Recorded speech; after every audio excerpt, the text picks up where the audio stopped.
Assalamualaikum warahmatullahi wabarakatuh. Perkenalkan, nama saya Fitra Rosada, kelas manajemen 2B, NIM 206120101098. Di sini saya akan menjelaskan perihal sejarah perkembangan bahasa Indonesia.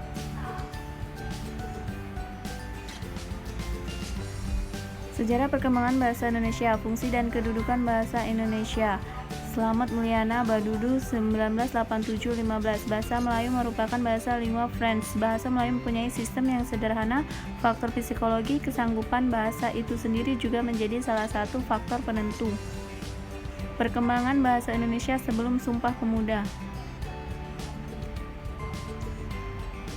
Kerajaan Sriwijaya Malaka menjadi pusat perdagangan, masa dibangunnya kembali kesusasteraan Melayu di Johor. Permulaan abad ke-19, masa Pujangga Abdullah bin Abdul Qadir Munsyi 1901, disusunnya ejaan resmi bahasa Melayu oleh C.H.A. van Ophuijsen. Kitab Logat Melayu 1908 didirikan Komite voor de Cultuur Taman Bacaan Rakyat. Tahun 1917 diubah menjadi Balai Pustaka. 25 Juni 1918 Ratu Belanda memberikan kebebasan kepada korporat untuk menggunakan bahasa Melayu dalam perundingan-perundingan.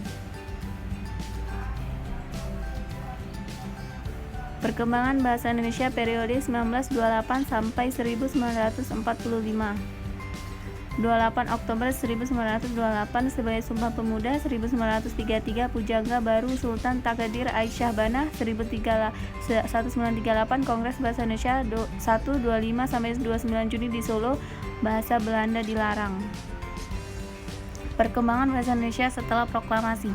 Penetapan bahasa Indonesia sebagai bahasa negara pada tanggal 18 Agustus 1945, ejaan Republik, ejaan Suwandi 19 Maret 1947, pedoman umum ejaan bahasa Indonesia yang disempurnakan dan pedoman umum pembentukan istilah 31 Agustus 1972, Kongres Bahasa Indonesia II pada tanggal 28 Oktober sampai 2 November 1954 di Medan, Kongres Bahasa Indonesia III 4 November 1978 di Jakarta, Kongres Bahasa Indonesia IV 21 sampai 2 November 1983 di Jakarta, Kongres Bahasa Indonesia V Kamus Besar Bahasa Indonesia dan Tata Bahasa Suku Bahasa Indonesia 28 Oktober sampai 3 November 1988 di Jakarta, Kongres Bahasa Indonesia 6 28 Oktober sampai 2 November 1993 Jakarta, Kongres Bahasa Indonesia ke-7 26 sampai 30 Oktober 1998.